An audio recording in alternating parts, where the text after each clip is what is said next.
Alright, my name is John, and I built this cubic garden made out of pallets and plastic bags and compost bags. I saw a video on YouTube, vertical pellet garden, and the lady gave me the idea to use bags. Anyway, I have another video out that shows these plants here when they're a lot younger.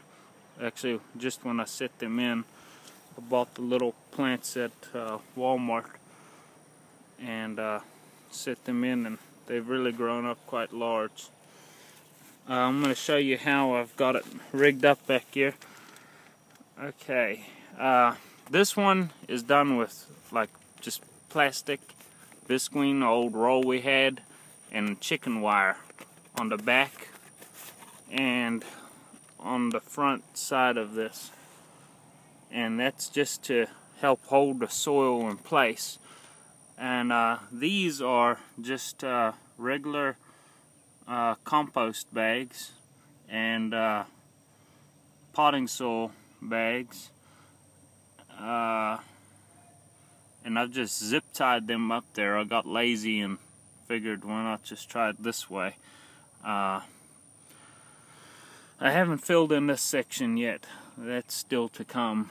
I'm doing an experiment with just growing the plants in bags up top. Now the problem, what I've noticed is, it don't hurt the bigger plants to grow them that way. But the smaller ones are drying out. And the bags don't hold the moisture that they should, and it's just the bags are reflecting the heat off onto the small plants, and it's just drying them out and killing them. However, the side here is doing really well. These plants were a lot smaller just a week ago, and they've grown. And I even put some flowers in there for the bees.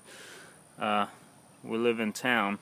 So anyway, the reason why these are doing okay in the bag is because the heat just raises straight up instead of it pounding down on the bag and just hurting the vegetation. As you can see, these tomato plants are doing super well. They're doing very nicely. And this already has flowers all on it. And you can see the little cucumbers right there. The neat thing about this is I have not even had to water this visqueen. These bags I've had to water. I don't know if it's the difference in the bag. I've blacked this out everywhere that the sun hits to where it doesn't hurt the roots. But I think the condensation, if you can see that water there, is condensating and keeping it wet. So I've not had to water this once, and that's really cool. These bags up here, I've had to keep watering them. So definitely the old visqueen and some chicken wire to keep it all in place, and some just industrial zip ties is how I've got this whole pellet pulled together. Anyway, I have it all put together that way. Not a nail involved in this, and it was real easy. It's really working out well, so I hope this has been a help. Oh yeah, one more thing.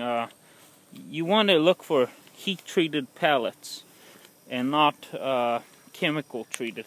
Here we go. You want to use pallets that are heat-treated. They don't have any of the chemicals. Look for that sign right there. However, I have mine in plastic bags, so it's not going to touch the wood anyway. And it should last a lot longer. I wanted to stain it before I used it, but I got too excited and got in a hurry. You can see the difference between how these plants are growing, which I did use Miracle Grow that feeds for 6 months, and it has something in it to hold moisture. But you can see the difference between these plants that are weed free and pest free. I haven't had to pick one weed out of there. Now you can see my tomatoes that I have growing right here. They look pretty good. They alright. They just not quite as big and happy. Some little watermelons I have and some more tomatoes. They're not doing as good. I mean, they're coming along alright, but it's much better using this system. It's free of pests and really works well.